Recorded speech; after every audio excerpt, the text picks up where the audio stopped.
మీ పేర్లన్నీ నమోదు చేసుకోండి. ఒకవేళ పెద్దవాళ్ళు కాని పిల్లలుంటే నేను ఒకటి కొత్తగా ఆలోచిస్తున్నాను, విడిపోకుండా కలిపాలని.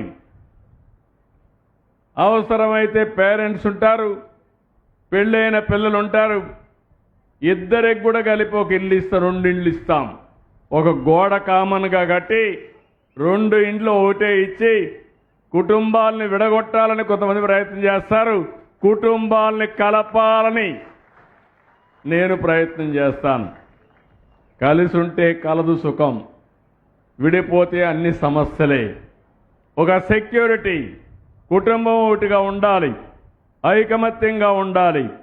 ఇలాంటి వినూత్నమైన కార్యక్రమానికి శ్రీకారం చుట్టడమే కాకుండా 2029కి మళ్ళీ హామీ ఇస్తున్నా, ఈ రాష్ట్రంలో ఇల్లు లేదనకుండా అందరికీ ఇండ్లు ఇచ్చే బాధ్యత ఈ ప్రభుత్వానిది.